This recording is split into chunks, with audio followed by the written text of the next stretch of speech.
In our main story today, Elon Musk continues his work to save the Republic. We will discuss all the latest revelations from the Twitter files and what they mean for free speech and elections.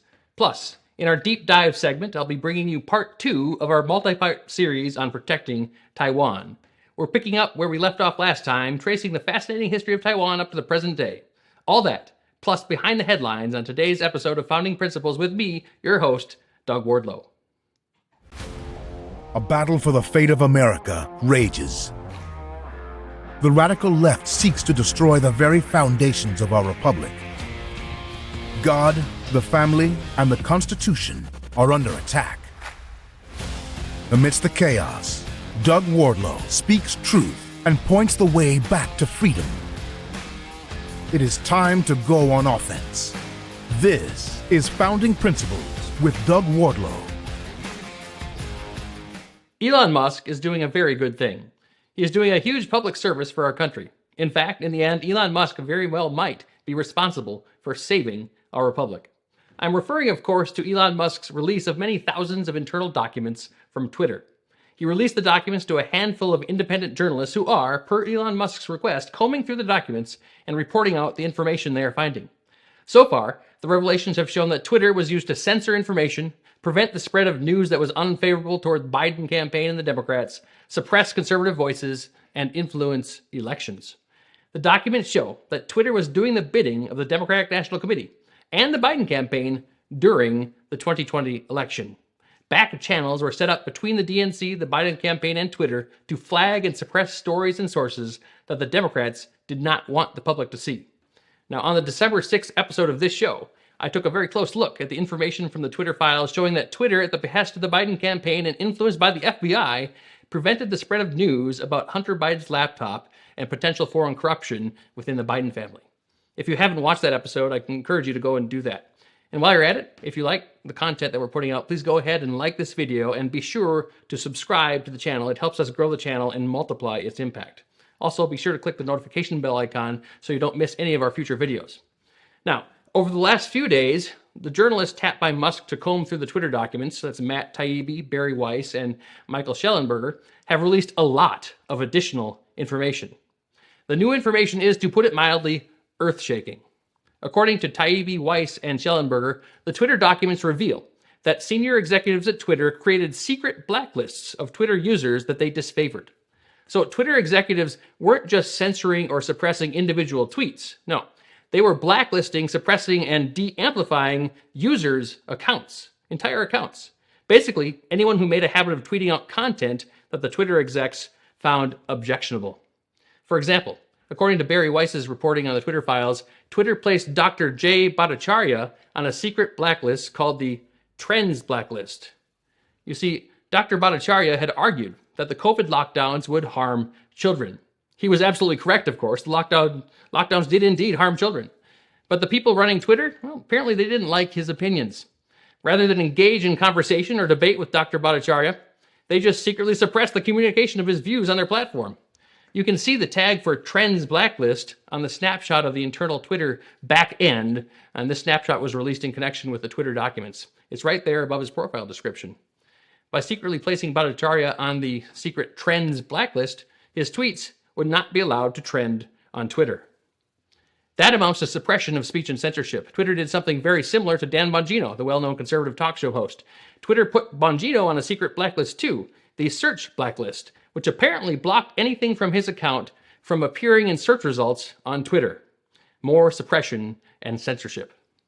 These two blacklists, the Trends Blacklist and the Search Blacklist, are just two of the methods used by Twitter to secretly control the visibility of users' tweets.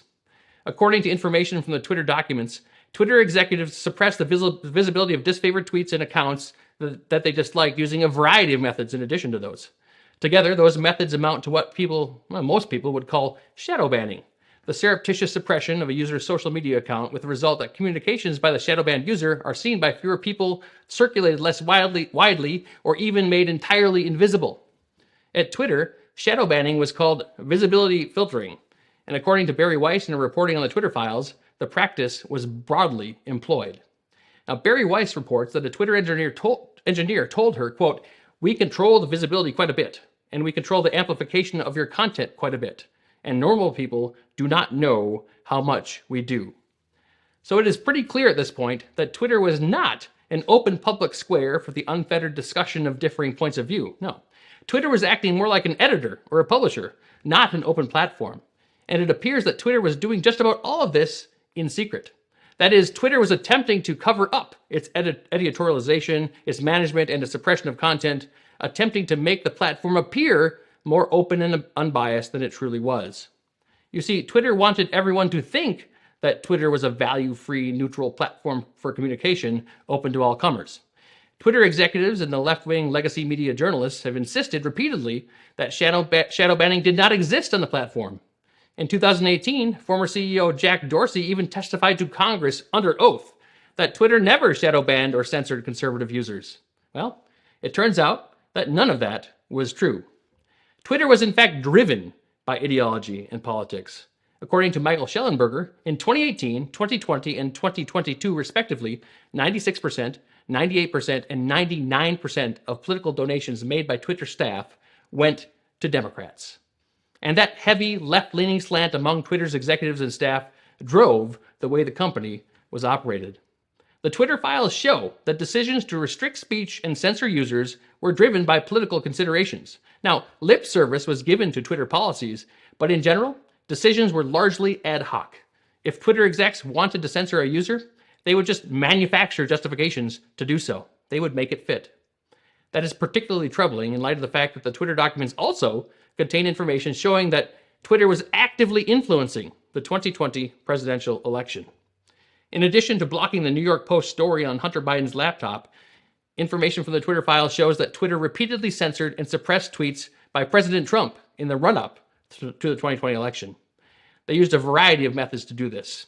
To take one example, President Trump tweeted on October 26, 2020, that there were discrepancies with mail-in balloting all over the United States. Now, that's an entirely true statement. There were discrepancies and problems. But it rubbed Twitter execs the wrong way. It went against their political sensibilities. So what did they do? They slapped a label on the tweet, stating that it might contain misleading content. That itself is blatant censorship and election interference. But the Twitter execs didn't stop there. They also added a link so that users could learn more about how voting by mail is safe and secure.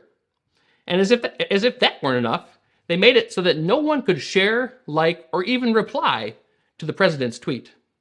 You see, they just couldn't tolerate the idea that Trump would be able to express himself freely on their platform. And it is quite apparent that they did not trust the Twitter user base, which includes, by the way, nearly 1/4 of all American adults. They didn't trust them to judge the value and veracity of Trump's tweet for themselves. And that is quite typical of the Twitter executives and of the left more generally.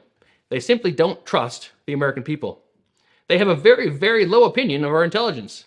They view themselves, by contrast, as wise and noble individuals who are undoubtedly always correct, and who thus have a duty to make sure that we little people, the rabble, aren't mindlessly led astray by misinformation.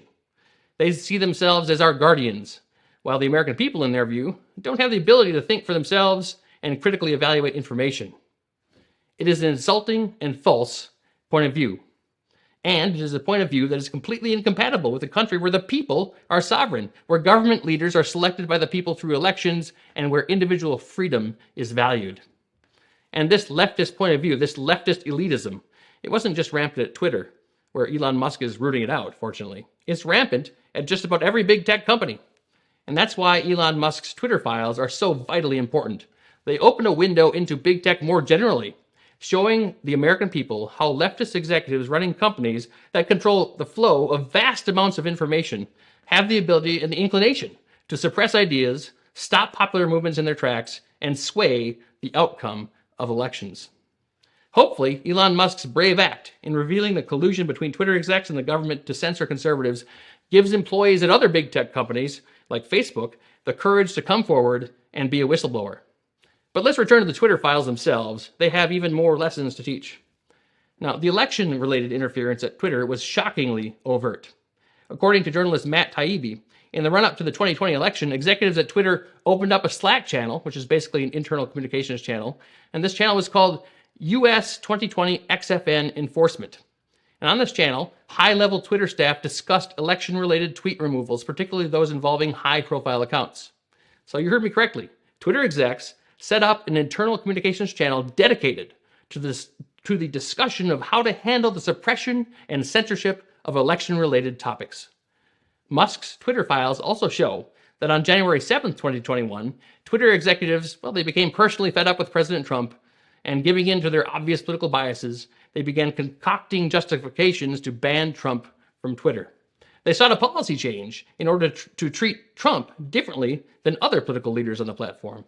Hundreds of Twitter employees began demanding that Trump be banned from Twitter. Well, not long after that, Twitter went ahead and banned the President of the United States from the platform permanently, until Elon Musk purchased Twitter and undid the ban, that is. That's an eventuality that the Twitter execs in 2021 did not see coming. All of this is extremely disturbing, of course.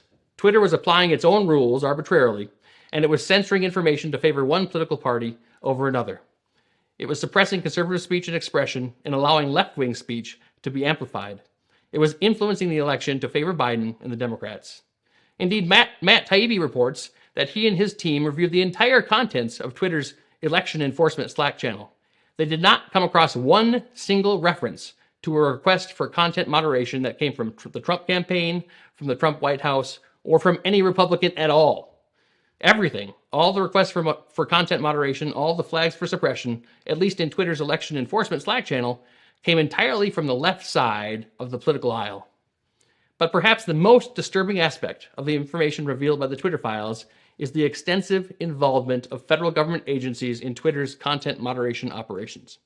Matt Taibbi reports that in the run-up to the 2020 election, when Twitter was censoring Trump's tweets and suppressing conservative voices, the company was regularly engaging with representatives of the United States government law enforcement agencies.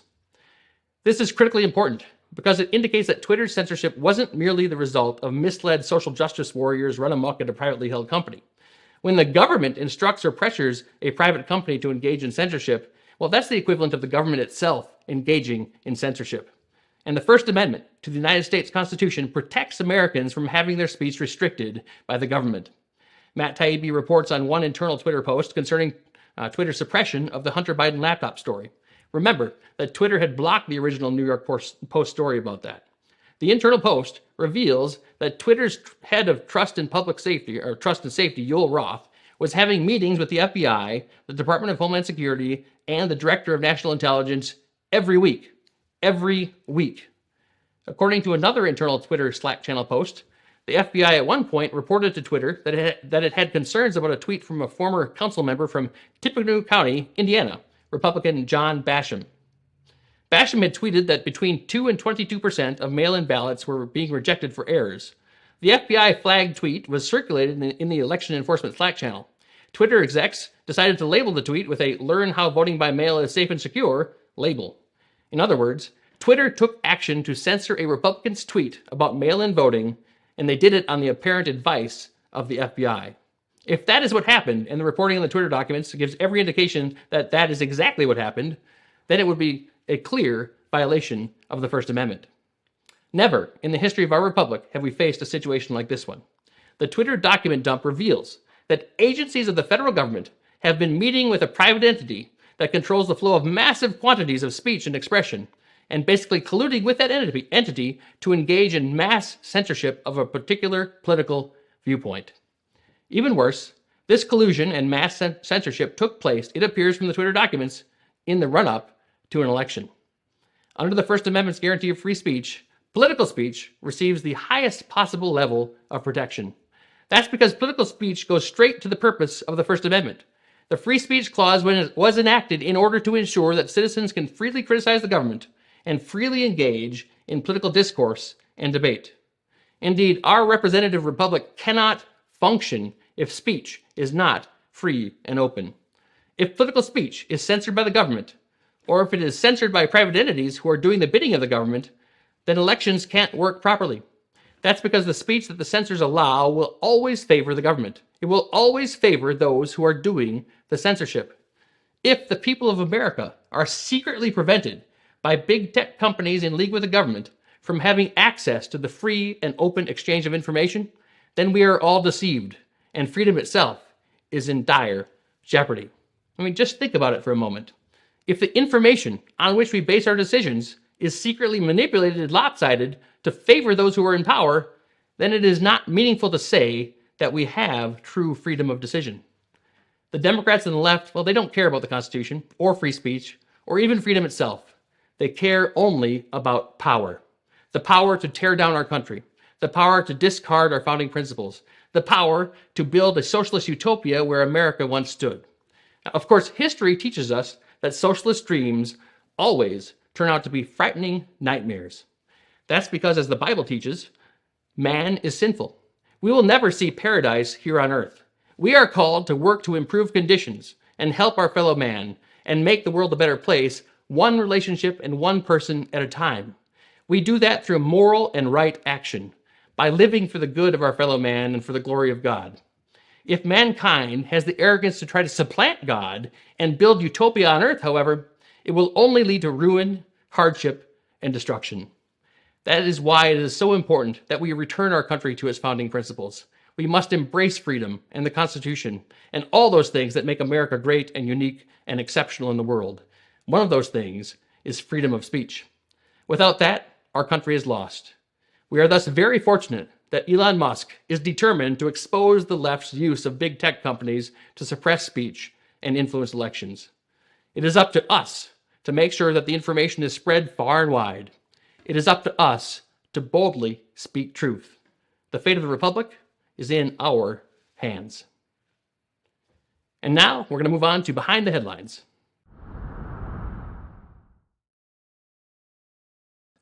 First, Elon Musk recently fired off a tweet saying that he would like to prosecute Dr. Anthony Fauci. Sounds like a good idea to me. The tweet not only called for Fauci's prosecution, it also ridiculed the ridiculous notion that people can choose their pronouns. It was very simple. The tweet simply said, "My pronouns are prosecute/Fauci." Brilliant. Attacking two sacred cows of the modern left at once, transgender pronoun craze and Dr. Anthony Fauci, leftists shrieking over Musk's tweet began almost immediately. A whole parade of morons went after Musk. Representative Dean Phillips, a congressman from my home state of Minnesota here, he went onto Twitter and he said, "It's America. You can select any pronouns you damn well please. But Anthony Fauci has likely saved more human lives than any living person in the world. Shame on you." I think Representative Phillips should check his facts. Former CIA Director John Brennan replied to Musk, writing, "Dr. Fauci is a national hero who will be remembered for generations to come for his innate goodness and many contributions to public health."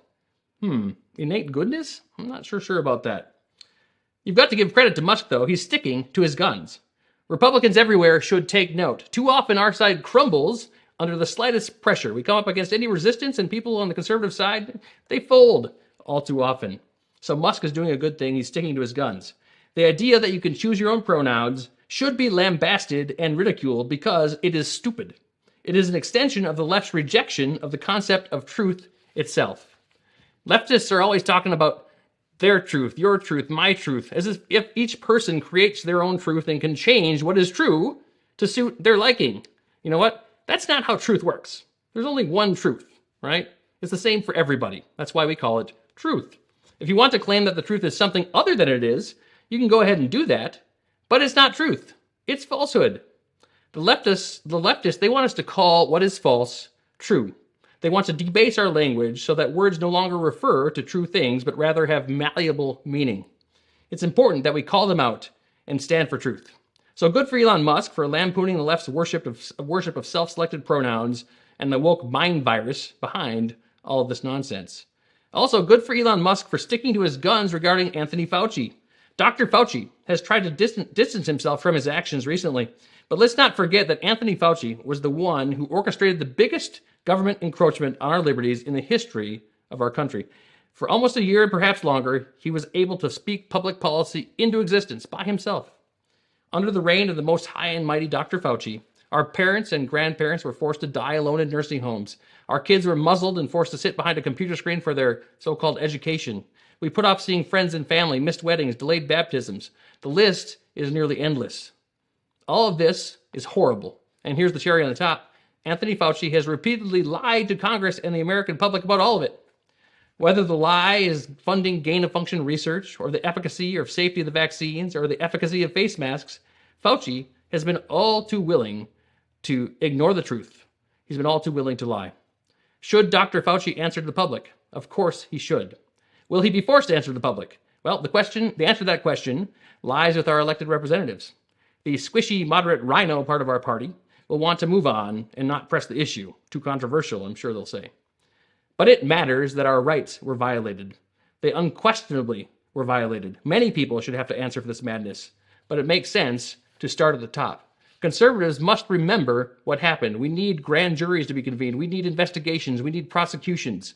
If we don't fight back and make sure that there are consequences when government officials violate our constitutional rights, then we are encouraging officials to violate our rights again and to do it even more severely in the future.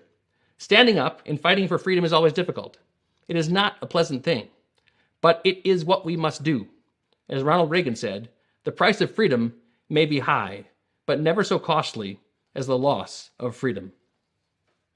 Second, Christie is the latest Republican politician piling on President Trump, claiming that Trump and Trump-like candidates are to blame for the GOP's poor showing in the midterms and for all of the Republicans' recent election woes.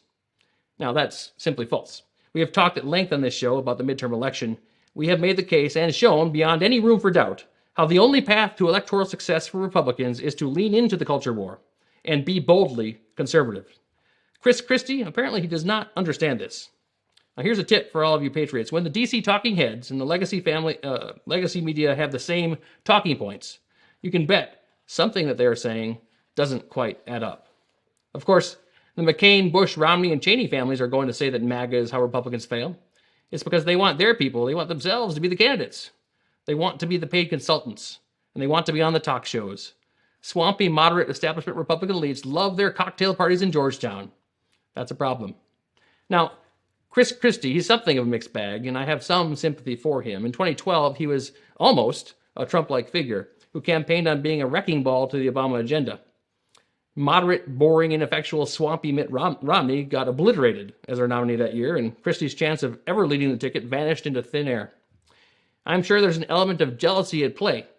Christie knows he was popular at the time, and Trump is popular now because of the take-no-prisoners style that they both have employed. Does he really want to go back to the graceful loser style of Mitt Romney? I doubt it. But here, he is completely wrong. He is letting his jealousy override his principles. That's really unfortunate. So, we have to ignore Christie. He has now demonstrated that he is a hindrance to a conservative movement. In general, we have two options when it comes to selecting candidates.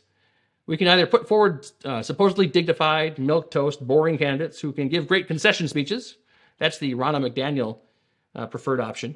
And it's the preferred option of a lot of state parties as well, like the state GOP right here in my home state of Minnesota, who apparently very much enjoys losing everything all the time. Or we can nominate bold conservatives who fight like hell and refuse to bow down to the leftist mob. Option 2 is the only way to win elections. It's also the only way to make sure that useful things get done after the election is won. Third, finally, a recent Washington Post article headlines that billionaires, for better or worse, are taking the lead on climate change. Now, for decades, the left has been telling us that global warming, or I guess it's now climate change, it changes, right? It's going to kill us. The sun monster has yet to strike us dead, though. Even so, the hysteria of the left, it persists. It even gets louder and louder. Now, in case you need any more proof that the Democrats are the party of billionaires, we have reporting from the leftist Washington Post showing that mega billionaires are the most involved when it comes to one of the left's favorite bumper sticker issues. Friends, just as he was for many of you, Rush Limbaugh was something of a hero of mine. He inspired more than one generation of conservatives, and he showed us how to effectively combat the left in the war of words, the battle for truth. One of Rush's earliest battles was against the climate radicals. Lately, it seems that no one on our side thinks this fight is all that important, or worse yet, even winnable. A lot of people are just giving up. In 15 years, I'm sure humanity will still be around. The left won't concede that they're wrong on this issue. They'll just change the timeline. That's what they always do when it comes to climate change. They'll change the words, they'll change the timeline. The doomsday, they'll just push it off a little bit. 10 years from now, 12 years from now, they'll just keep pushing it down the road. Here's one point, though, about climate change that bears repeating over and over. The leftists that swear by climate change are the same ones who occupy the mansions on the coastlines. Go to Malibu. and you'll see many kinds of people. But Republicans, no, you won't see any of those kinds of people. The last Republican in Malibu was kicked out before the term global warming was ever invented or used. If the left truly believes that the world is ending and the seas are rising, destined to eat at the shoreline, why do they purchase those homes on the coast? Are they insane? Well, yes, they are insane. That's true. But the truth is that they don't actually believe what they're saying. They don't actually buy what they're selling. Just like John Kerry and Leonardo DiCaprio, who fly tens of thousands of miles in private jets to speak about climate change. They don't really believe what they're saying either.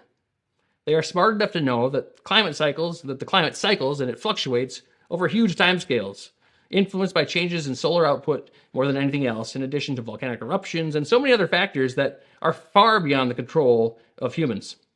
So what explains their fervent devotion to the idea of fighting climate change? Well, it's a tool. Whip everyone into a frenzy over an impending disaster, and then come in with massive policy changes that override the people's freedom and fix it. It's all about power, you see, as it always is with the left. They can't get the power they need to become our guardians and lord over us unless they can destabilize the system and then ride in on a white horse, offering a solution. Climate change is the perfect issue for exactly that. They change the language around the issue to suit the changing facts. No one can ever pin them down on any of those facts, and they can use the issue to instill apocalyptic kind of fear in the people. So how do we counter this? Well, simple, with truth. It's up to all of us to speak and to spread truth, because truth is the only antidote to the mind virus of leftism. And now we'll move on to Doug's Deep Dive. Today we are continuing with part 2 of our multi-part series on protecting Taiwan. To really understand the current China-Taiwan situation, it is important to understand the history of Taiwan. It is important to understand in particular that Taiwan is not a part of communist China. The People's Republic of China has no real legitimate claim to the island. So let's dive back into Taiwanese history and trace it up to the present day. Then in our next installment, we will discuss Taiwan in modern times and what America should be doing to protect American interests by keeping Taiwan out of the hands of the communists. So, the current Constitution of the Republic of China, the Republic of China's 5th Constitution and the one still in effect and governing the Republic of China in Taiwan today, was adopted by the nationalist government in Nanjing on December 25th, 1947. On May 10th, 1948, the Chinese National Assembly put into effect a series of temporary provisions designed to combat the communist rebellion that was raging throughout the nation. These were essentially emergency measures that enabled martial law throughout the country, including on the province of Taiwan. When the communists won the Civil War and the Republic of China and its forces relocated to Taiwan, those measures, those emergency measures and the martial law, well, they remained in place in Taiwan, and they remained in place all the way up to 1991. When Chiang Kai-shek returned as the president of the Republic of China in 1950, he essentially ran a one-party state. Other political parties were basically outlawed. Following the February 28th incident and the ensuing chaos and martial law in Taiwan, which we described in our last episode, the Republic of China government in Taiwan became increasingly repressive. The temporary provisions provided the needed authority for that. The police state acted forcefully and aggressively to suppress communist sympathizers and anyone who might undermine the regime or aid the communists in their attempts to defeat the regime. Chiang Kai-shek once said he would rather mistakenly kill 1,000 innocent people than allow one communist to escape. Such was the overall sentiment of the government toward the communists. And remember, the communists had just forced the nationalist forces into exile on Taiwan and killed Republican dreams of a free and prosperous China. During this time, as a result of the heavy hand of the nationalist government, many Taiwanese became critical of the government, mostly in secret. Being overtly critical could bring suspicion and often worse. The repression on the island of Taiwan, however, would pale in comparison to the horrors happening on the mainland under CCP rule only 100 miles away. But before Taiwan could really get on its feet after the Civil War, the Korean War broke out in June of 1950. This changed the U.S. stance on Taiwan.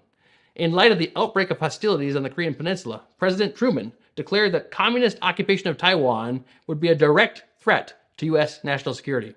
Military aid to the Republic of China and Taiwan resumed, and the U.S. 7th Fleet was ordered to protect Taiwan from invasion across the strait. In May 1951, the Military Assistance Advisory Group, Taiwan, became operational. It is the Military Assistance Advisory Group for Taiwan, a United States entity.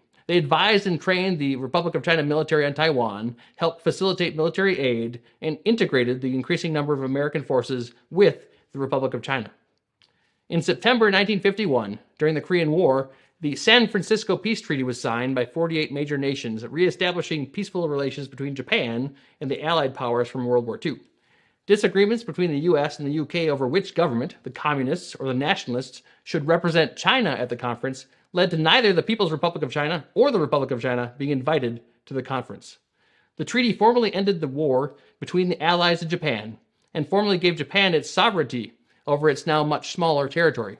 Now, Article 2B of the treaty states, Japan renounces all right, title, and claim to Formosa, that is Taiwan, and the Pescadores Islands.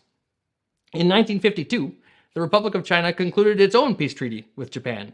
Article 10 of that treaty states that, quote, nationalists of the Republic of China shall be deemed to include all inhabitants and former inhabitants of Taiwan and Penghu and their descendants who are of Chinese nationality. Note 1 of the treaty stipulates that the terms of the treaty apply to all territories controlled by the government, that is, the Republic of China. It acknowledged the San Francisco Treaty and voided all treaties between China and Japan before its declaration of war on Japan in December of 1941. Furthermore, the Japanese instrument of surrender in 1945 accepts the Potsdam Declaration, which accepted in turn the Cairo Declaration, which demanded the return of Taiwan to the Republic of China, that is, the government in Taiwan. That the Republic of China functionally controlled and administered Taiwan and the Penghu Islands makes their claim of legal ownership over the island even stronger. Now, the CCP, the Chinese Communist Party, disagreed and believed and still believes that Taiwan and her associated islands belong to the Chinese Communist Party. In fact, they were amassing a large army to retake Taiwan when the Korean War broke out. But the appearance of the U.S. 7th Fleet and its orders to protect Taiwan changed Mao Zedong's mind. Those PLA Chinese troops that had been massing to invade Taiwan eventually became the so-called 1 million volunteers that attacked Allied forces in Korea. After the end of the Korean War, U.S. support of Taiwan increased even further. In December 1954, the U.S. and Taiwan signed a mutual defense treaty. It stipulated that the U.S. and Taiwan would actively defend each other in the event of attack. The terms of the treaty included the island of Taiwan and the Pescadores Islands, that is, the islands of Penghu, only. After the treaty came into force in early 1955, the U.S. stood up the U.S. Taiwan Defense Command, which brought U.S. fighters, bombers, and missiles to the island. In January 1955, the U.S. Congress passed the so-called Formosa Resolution, which gave President Eisenhower total authority to defend Taiwan and the Pescadores. This was all happening during the first Taiwan Strait crisis. You see, on August 11, 1954, Zhou Enlai, the premier of the People's Republic of China, second in command to Mao Zedong, said that China must be liberated. The PRC began shelling the Republic of China troops on Kinmen and Matsu Islands and bombed the Dachau Islands. The communists seized the Yijiangshan Islands, and fighting continued on other islands off the coast of Zhejiang and Fujian province. After the congressional resolution in January, the U.S. Navy helped evacuate the Republic of China from the Dachau Islands. John Dulles, the United States Secretary of State, stated publicly that the United States was considering using nuclear weapons to protect Taiwan. Well, in April, the communists backed down. They're a little afraid of that. They said they were open to negotiations, and the fighting stopped the next month, but with not much resolved. The situation remained very tense, and it boiled over again in 1958. This was the second Taiwan Strait crisis, and it saw the People's Republic of China again begin shelling Kinmen and Matsu Islands in the strait there. The shelling was so heavy that it essentially blockaded the Republic of China forces on the island, of those islands. The United States decided to honor its defense treaty and began escorting Republic of China supply ships to within 3 miles of the island, while giving the Republic of China more advanced weapons than in the past. Now, the Soviets, they were upset about this. They sent a letter to the United States, a letter of warning, stating that the Soviet Union may have to honor their defense commitment to the People's Republic of China. That letter was disregarded, and fears of world nuclear war grew around the globe. On September 24th, a large air-to-air battle actually took place, an air-to-air battle that saw the Republic of China shoot down 31 People's Republic of China fighters to a loss of only 2 of Taiwan's F-86s. Pretty impressive. Largely due to the state-of-the-art U.S. missile technology that Taiwan had. In October, the People's Republic of China, the communists, they relented, agreeing to a ceasefire, provided that Republic of China and United States ships would remain at least 3 miles from the coast of mainland China. Eventually, both sides began a strange schedule of shelling each other continually on odd and even days alternating, with most of the shells containing propaganda leaflets. That was actually the status quo arrangement and remained in place all the way up to 1979. Again, nothing was really resolved, contributing to the uneasy status quo that remains to this day. While the political situation around Taiwan was tense and often dangerous, the island itself, it began to flourish. It had a free market economy, after all. In the 1950s, the nationalists began what ended up being very successful land reforms. They reduced the tax burden on the peasants. I think reducing taxes is always good. And they redistributed land among smaller farmers after compensating some of the larger farmers with stock and commodities, encouraging them into the industrial and other commercial sectors. This, along with $1.5 billion of economic aid and $2.4 billion of military aid from the United States, laid the base for Taiwan's emerging capitalist free market economy. In 1965, the U.S. ceased nearly all aid as Taiwan became economically self-sufficient. The island was fast becoming one of the prosperous Asian tigers that it is recognized as today. Then, in April 1975, Chiang Kai-shek passed away. Still technically under martial law, the island was in no way a democracy, but that began to slowly change. While other political parties were still outlawed, the tight controls on dissent were loosened, and some opponents of the Nationalist Party started publishing papers and holding informal meetings. Jiang's son, Jiang Jingguo, who was the leader of Taiwan's secret police, became the leader of the Kuomintang, or Nationalist Party, and started moving towards Taiwanization, taking baby steps towards democracy. The island was developing its own national identity, and leaders knew that this was important if Taiwan wanted to avoid being absorbed by the Chinese Communist Party and the People's Republic of China right across the strait. But once again, change was on the horizon. Starting in the late 1950s, cracks were developing in the Sino-Soviet relationship.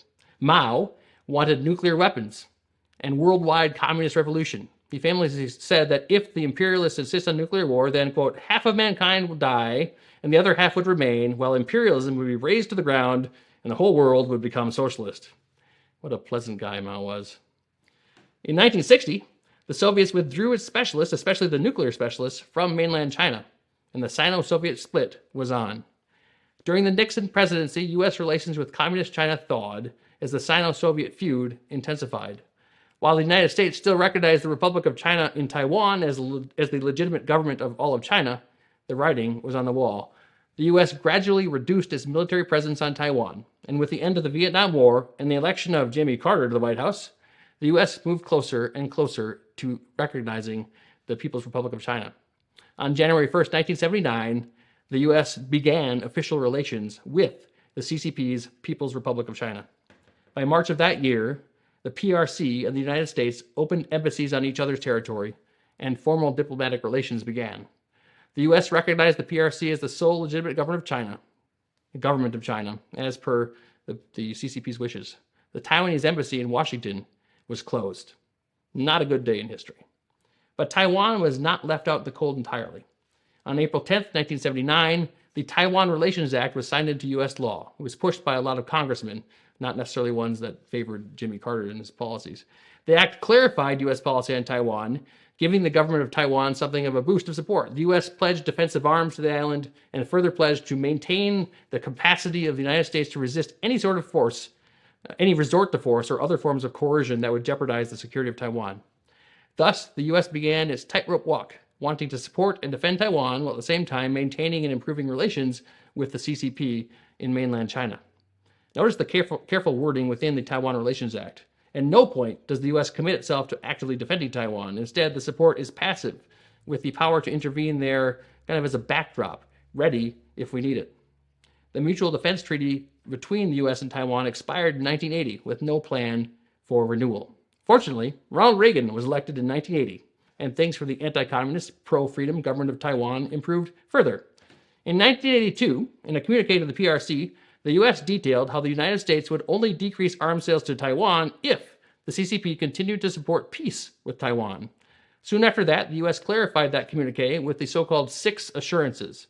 They are as follows. 1, the U.S. will give no specific date for ending arms sales to Taiwan, and we still give arms to Taiwan. 2, the U.S. is not a mediator between the PRC and Taiwan. 3, the U.S. won't pressure Taiwan into negotiations with the People's Republic of China. 4, there is no change in the United States' position of sovereignty over Taiwan.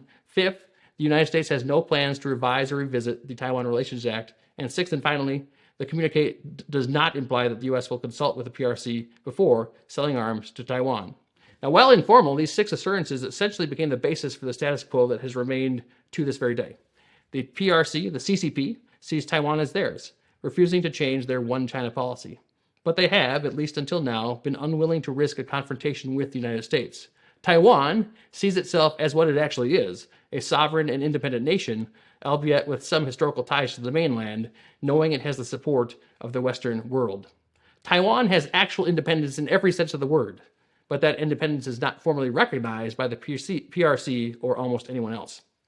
But it is clear from the history of the Republic of China on Taiwan that the CCP, the Chinese Communist Party, has zero legitimate claim to the island. If anything, the Republic of China on Taiwan has a claim to be the rightful government of both Taiwan and the mainland.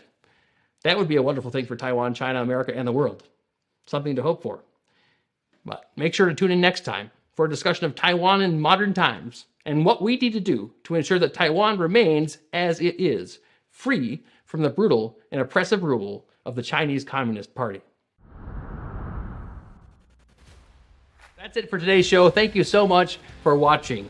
Please be sure to like the video if you like the content we are providing, and subscribe to the channel. Click the notification bell so you are reminded of any new episodes that come out when they come out, so you can be sure to watch them. Doing all of that will help the channel, help us grow, and multiply the impact of the show. And tune in next time for Founding Principles with Doug Wardlow.